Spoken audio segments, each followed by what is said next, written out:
My people, what you are seeing here, my people. See what people with the back. Very, very sad. These are that's the tell you say hunger they this. Oh my God, don't give us food to this man. Another year, God don't give them food. See, just imagine,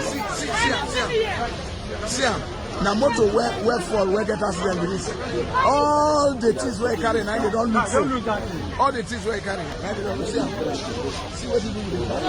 They take things for granted to eat like an animal. Oh God. Now your mothers and sisters, your daughters, old people they pack. They are cooking. Young people they pack. See. Look at that. Look at that.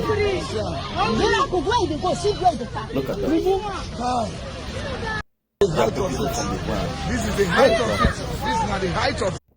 My people, what you are seeing here are those so-called citizens of Nigeria. It's getting this bad. Because those at the top, they are there to enrich themselves. What they are doing is for themselves, their family, their children, their children's children, and their children's children's children's children. This is how bad, how decayed it is, that so-called Nigerian people. That now the money they loot, the money they steal, they are being extra greedy. They now have the evil spirit of lasciviousness, where they have to go all out to steal as much as they can for their unborn generation, because they know Nigeria is a crime scene. They know Nigeria is a dog-eat-dog world. They know Nigeria is a place where you kill or be killed. Kill or be killed, like in jungle. You eat what you kill. As Mufasa was told Simba in the jungle, you eat what you kill in the jungle. So those of you that believe in Nigeria, this is the situation you find yourself, the quagmire, the conundrum you find yourselves.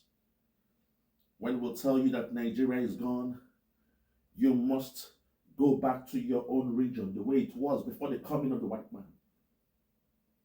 Go back and take your destiny in your hands. Go back to the region. Don't allow Britain to control you, to make you. Britain play the role of God when he said, let us make you a nation. Not even a nation, they made you a country. My people, what you are seeing here are your mothers, your aunties, your in-laws, your relatives, scavenging from the ground. That a lorry fell to the ground, and from it, jollof rice and the rest of things.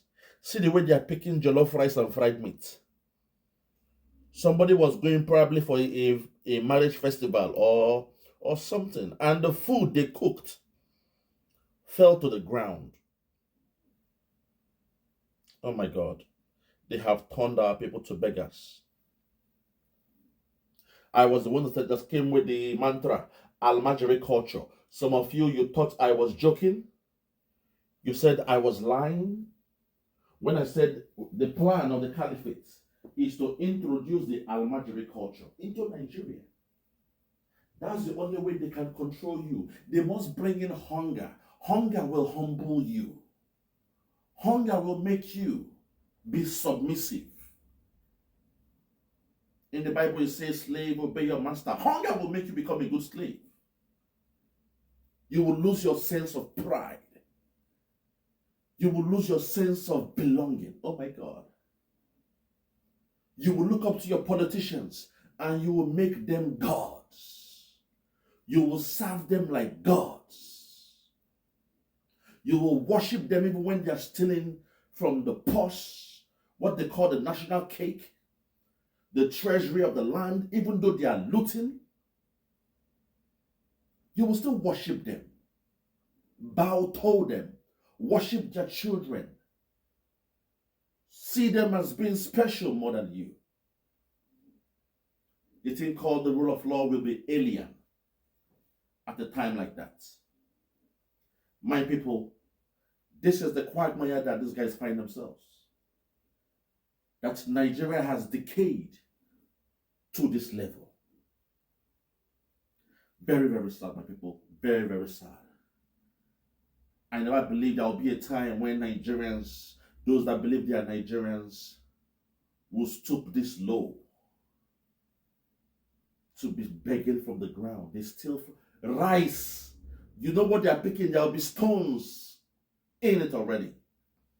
People have trampled on them, they've stepped on it, but they are still picking because they have nothing left. Those that claim that Nigerians, that they are the best in Africa. You say Nigeria, we don't carry last. No. That we are the darling of Africa. That when Nigerians go to Europe, abroad, everywhere, we are respected. We speak with our chest held up high. No. That's a lie. It is merely the Biafrans that do such. And even though the so-called Nigerian framework, they love to, gain from our swagger when we are abroad. But when we are back home, they hate us, the Biafrans, with a passion. And look at them now. We've shown them the way that this is not the way to go. Wash your hands off these things. Wash your hands off Nigeria. Nigeria is gone. Nigeria is gone as a country. There should be nothing called Nigeria. Since 2014, but some of you say no. You believe in Nigeria. God bless Nigeria. Nigeria go better. Rufa Yoseni, you say you believe in Nigeria. Rufa Yoseni, you say all the time that you believe in Nigeria. No. What you believe in is your job as a journalist. I'll give it to you. You are a seasoned journalist. They love you in Nigeria. They gave you the crown as the best journalist in Nigeria. So what you love is your job. Because your job is yet to be affected. Your job are one of those kind of jobs, those sectors that gain when a country is going through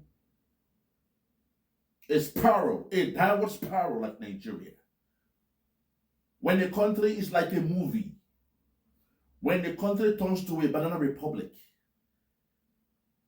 when a country turns to a jungle, it is the media that gains from it because they now have more content to report every day. Every day is a breaking news.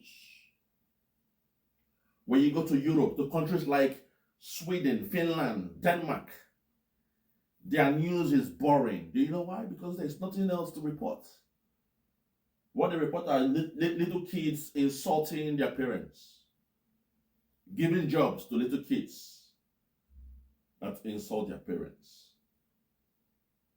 Nothing else to report.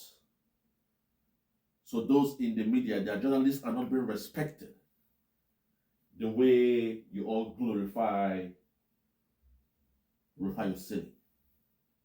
So when he says he loves Nigeria, no, what he loves is his job. Because right now, our brother is enjoying in Saudi Arabia. He's having a good time in Saudi Arabia. Sent to Saudi Arabia by Arise News. Good for him. I clap for him. He's having the best of time.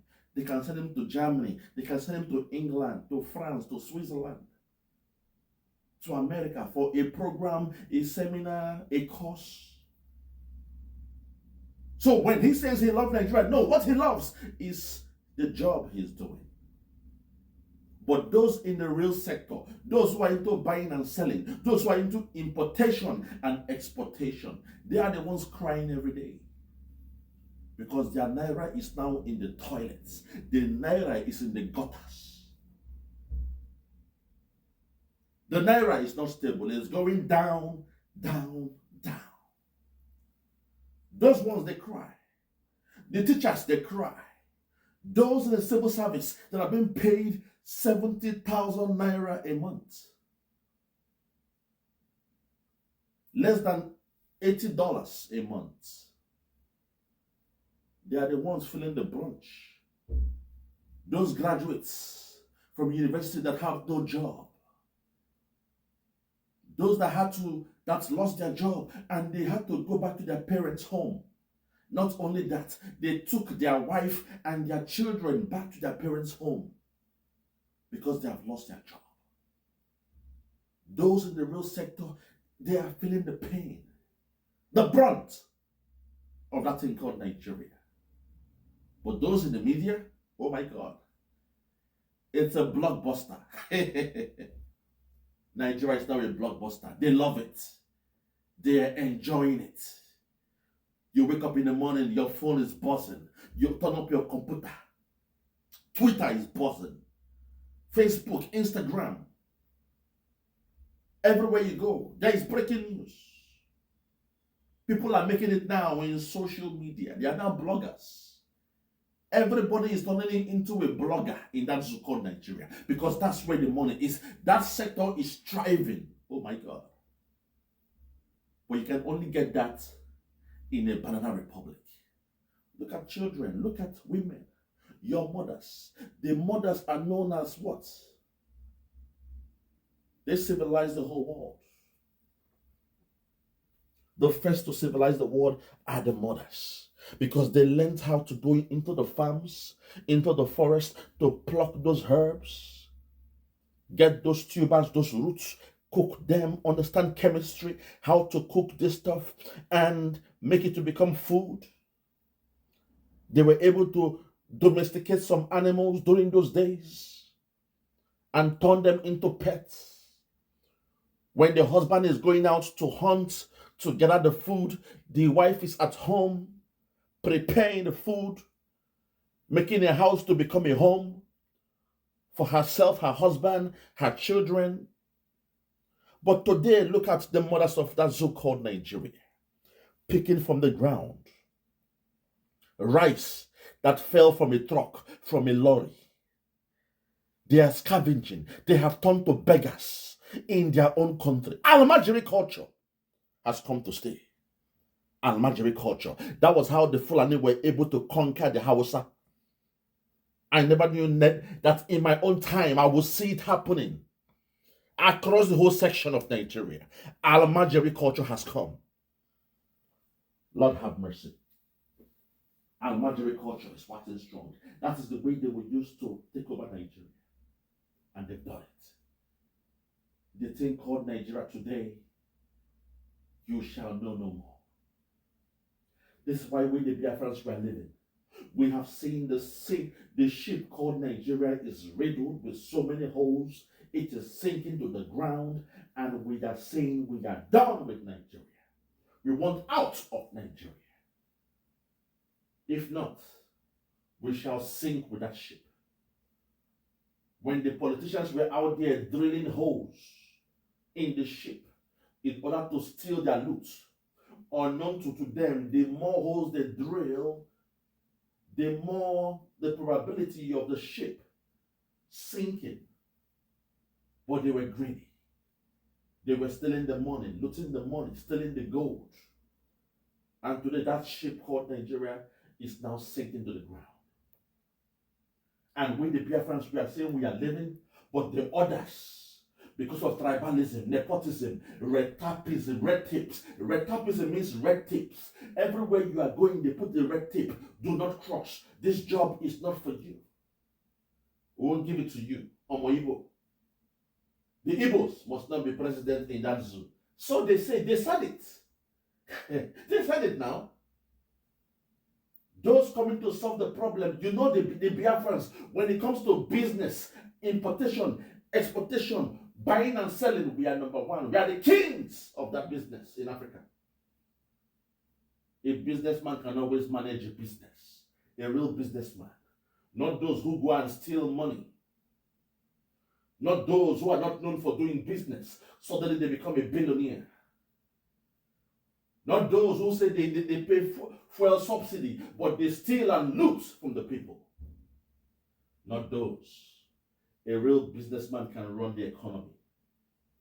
But they said no, they won't trust the Igbo man. They said the Igbos, our plan, our intention was to control and dominate Nigeria. But today, when you look now, the other tribes are the one doing the exact thing that they blame the Biafra man for. They blamed us on something that they are doing now. So deep inside, that was their intention. as was said, that from the abundance of the heart, the mouth speaketh. From the abundance of the heart, the mouth speaketh.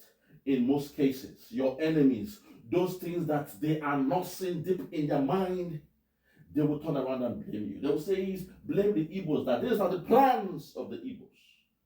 Nnamdi Bello and the rest of them, you saw the video where he was insulting the Igbo man,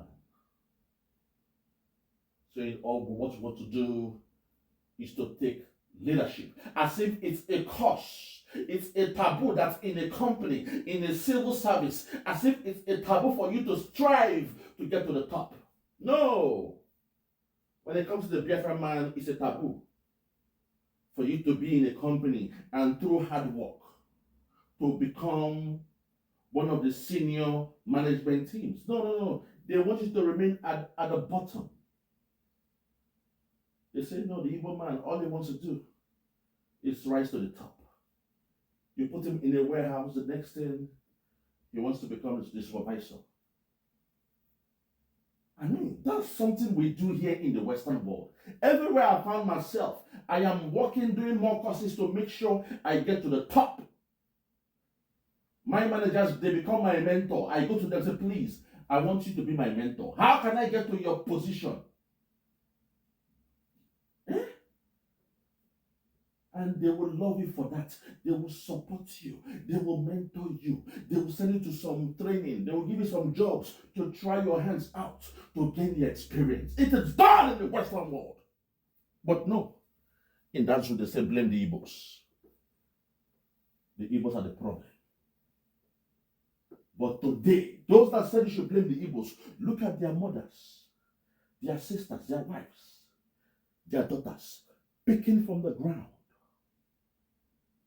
eating from the ground. They have turned to the beggars. They are now worse than pigs. Because at least a pig is constrained to that farm. So they can't really move out there into the forest to eat the food that they prefer. They are constrained. But in this case, you are seeing people, human beings, eating from the ground. This is what the Tinubu government has done to Nigerians. This is what the Buhari government has done to Nigerians. This is what the Fulani cabal has done to Nigerians. And when we say we want out, we the learned ones, when we say we want out, people like Kurufa will say, no, he loved Nigeria. Nigeria go better. God bless Nigeria. He loved the military. He loved the police. He loved Nigeria given to them by their slave master. What is it you love about this zoo called Nigeria in the name of God? What do you love about this thing called Nigeria? What has Nigeria done for you that you love it so much? A name given to you by your slave master, your oppressor, someone that came to colonize you. Oyibo came to Africa to colonize you. They called you the nigger area and you say you love them. You disgust me, man. You guys, you are animals. You are less than humans. You are animals. You call this a country where women are now picking from the ground. You call it a country. Our mothers, they are picking from the ground. No more dignity, no more pride, because poverty has given them a sucker punch. Poverty has held them in the jugular. And you know, for the pride of a mother, her pride is to provide for her children. No matter what she's going through, she must provide for her children. Even when they are hungry, even when there is no food, she will give her own food to her children. Even when she has less, she gives all what she's got, because that's the role of a mother. The primary role of a mother is to provide for the children, the family, the household. But today, look at your mothers picking from the ground, begging. They've turned to beggars. They have no options. They have nothing else to hold on to than to pick food from the ground. One man's loss is now their gain. The owner of the food that fell from the truck, she is crying for the millions she has lost. But to them, they are thanking God that God has given them that daily bread. God has blessed them. That a truck fell down. It is now a blessing for these people. As the saying goes, a beggar has no choice. A beggar has no choice. Very, very sad. My people, I'll end it here. Very, very sad. For those that have ears, let them hear. For those that have ears, let them hear. This is unbelievable. Our women are going through this. Unbelievable. In Nigeria. But when Biafra comes from the 2nd of December, this nonsense will end. Because we shall create men who will be leaders. Men who are responsible to lead the people, to lead a nation. Men with character. Men with integrity. Oh my God. Men with capacity. Men who are born to be leaders. Men who are respected as leaders. Men that knows that for whomsoever much is given, much is expected. Men who are there to be selfless. Men who are there to do it for the people. Men who understand the responsibility of being a leader. Men who see it as a job to make sure everyone in their community is being treated with dignity. Men who has character, men who has conscience, men who are charismatic, men who know their onion, men of honor. Those are the men that will come out, the men and women that will step up, step forth to rule in Biafra. My Prime Minister Simon Ekpa, please, when Biafra comes, we don't want this nonsense to ever repeat itself in the land of Biafra. Because when you have bad men and women, when you have bad politicians, it will lead to bad government and bad governance, bad policies that leads to bad economy. The welfare will be gone and there will be a hardship in the land. Poverty is a recipe for bad governance. My Prime Minister Simon Ekpa, when Biafra comes, we shall not tolerate this nonsense. Please, I've called upon you today and I am pleading with you. We don't want to see our mothers and children beg this way like beggars. Almajiri culture has come to stay. Now they feed them rice. Whatever you complain about, they give you rice. Rice that was a basic staple of food is now what they give to them. Plain rice.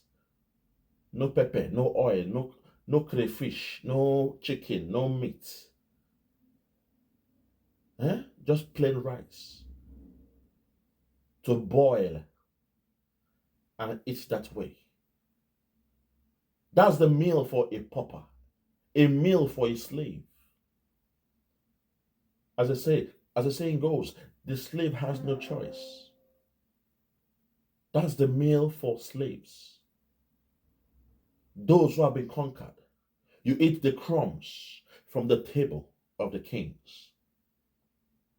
My Prime Minister, when Biafra comes, I want to implore you to make sure something like this will never be tolerated. We must come out with those policies that will turn things around, please, Simon Ekpa. If not, why do we need Biafra? If we'll have a country that does this to the people, then why do we need Biafra in the first place? We need Biafra because we want to turn away from the evil ways of Nigeria. the corrupt practices of their politicians. The tribalism and the rest of them happening in Nigeria. We are moving away from that. Hence, we want to rebirth the nation called Biafra. A place where there is equality and the rule of law. No bigger I, no smaller you. No big man and no small man. No great man, no gate man. No chairman, no gate man. Everybody is equal under the law. My Prime Minister, that's what I'm asking for. That's all I'm asking for. Please, have that in your heart while we go towards the pursuit of Biafra from the 2nd of December. Thank you, my PM, and may God continue to guide, protect, and bless you. From me, from here, for now, I want to say good morning, good afternoon, good evening, and good night. I remain yours truly, Biafra, Superstars Media. God bless you.